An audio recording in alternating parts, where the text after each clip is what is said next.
Guys, pakita ko lang sa inyo yung mga isda dito. Tingnan nyo guys, ang lalaki. Hindi ko lang alam kung anong pangalan nito. Ang daming namamatay ito. Sobrang kalaki. Siguro sobrang 10 kilo na yan. Ito. Tingnan nyo. Tapos mayroon pa doon.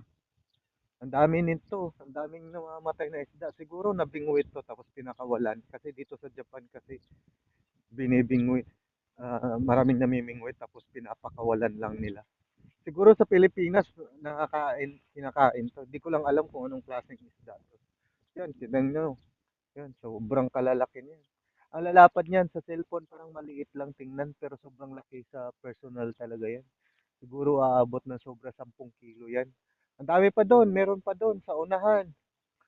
Dami din doon. Ang dami din. Baka nandun, marami ding wild duck dito. Malapit lang kasi yung pinagkatrabahuan ko ngayon dito sa river. Basta sobrang dami. Yan, maraming mga wild duck. Di nila inaano dito kasi bawal kunin. Pero sa Pilipinas to, sigurado. Ubus yan, binabaril na yan. Yan, sobrang daming isda, oh. Yan, oh. Doon sa unahan, marami pang lumulutang. Tapos,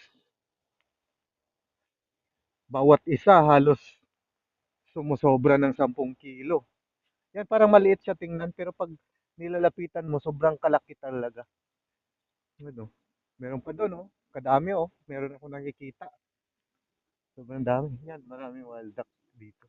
Sobrang karami. Yan, kita niyo. Yan, oh. Grabe. Dito, medyo marami ako nakikita. Ang daming wild duck. Yan, oh. Tingnan niyo. Sobra dito, karami, oh. Meron ako nakikita. Meron din sa gitna banda, may lumulutang. Yan, oh. Tingnan niyo. Ito, sobrang kalaki na to, oh. Sobra na yan sa kalahating metros. Yan.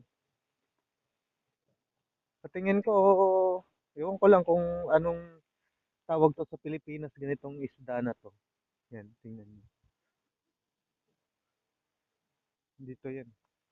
Ito, river na kasi to, kawa. Siguro may halong dagat na rin saka tabang. Lapit lang yun dito sa Kashima, Japan, sa pinagtrabahoan ko. Tapos sa bahay ko, mga siguro 15 minutes. Yan, ibon.